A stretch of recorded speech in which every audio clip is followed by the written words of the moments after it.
These families, these people who are just now within the first 24 hours of this, what is it? What can you say to them? All I can say is that they have my utmost sympathy and condolences. I completely understand the shock and grief they're going through right now, and I understand the journey that they have ahead of them. And I wish I could say it gets easier, but it doesn't. So I would just ask that they remember to know that there's so many people who love them, who mourn with them, and when they're ready, if they're ever ready, to act out and build a legacy for their children, then I'd be more than happy to stand by their sides. You know, one thing I'm sure you've seen it yourself that we've seen a lot in the last 24 hours is the national TV stations talking about how the president has had to give that speech 15 times in his Yes. term. That's 15 times too many, right? Absolutely. It's completely unacceptable. And I don't know how many more is it going to take before enough people finally get up and take action.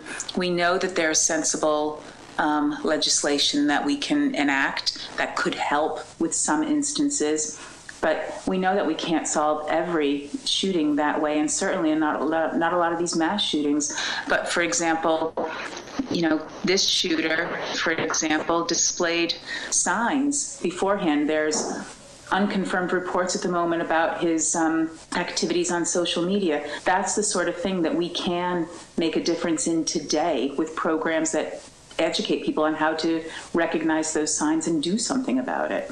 What is the first step that you would like to see done here? I would like more people to get involved, to not feel that this is a hopeless and helpless issue of which there's no action that they can take. I want them to stop thinking about this as just a gun control or gun freedom exercise and just think this is about protecting children, and we have to find the common ground on that. I would love for people to engage in programs that help prevent this sort of violence, programs like the ones that Sandy Hook promote, such as Say Something. These are things that can truly make a difference and have already started making a difference. But just pretending that you're immune to this, pretending that it's never going to happen in your community, pretending that there's nothing you can do about it, that's not helping anyone, and you are putting yourself and your community at risk. It's safe to say you would like to see this conversation actually get started. It seems to come and go, but it never stays. Is that correct? It keeps starting and stopping, or starting and pausing. I want to see this sustained. We have a national problem. This is unacceptable with this many people being killed or killing themselves every single day. And it's within our power to do something about it. So we need to stop politicizing it. We need to just say, this is something that we need to solve, and get on and do it. Do you believe that we can stop it? That we can do something to fix this? I absolutely believe it. I believe we can get ahead of the violence to stop it from happening, and I believe we can ensure that appropriate access to firearms is given. Absolutely, we can make a difference. Gotcha. You know, I know I asked you this question when I saw you here in town. I'm going to ask it again because I think I honestly know the answer. You think about Dylan probably I saw you on CNN this morning. Every time you talk about it, I'm guessing he's there with you. He's with me here all the time. I've got his pictures everywhere in my house. I wear my butterfly bracelet and necklace for him. I'm doing this on his behalf. He didn't have a life that he could lead, but in his name, others will be saved. Gotcha. I know we talked about Sandy Hook Promise when you were here last time, but if you can, one more time, kind of reiterate what your purpose is with that. The mission of Sandy Hook Promise is simple. We're here to prevent violence before it occurs. We're here to help people know the signs of what they can do, how to identify at-risk behaviors, and the tangible actions that they can take in their home, in their community, at their school, to take action and stop these events from happening. Gotcha. What do you think it'll take? I think you said the conversation starts and then it pauses.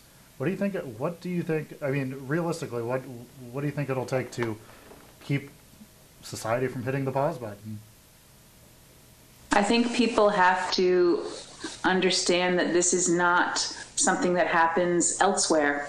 This is not something that just happens in the cities. This is not something that just happens due to gangs. This is in every community, everywhere. And if people realize that this could personally affect them, and that the chances are becoming more and more so that it could very much affect them or someone they know, once it becomes personal, then they want to take action. For me, I took action after it happened to me.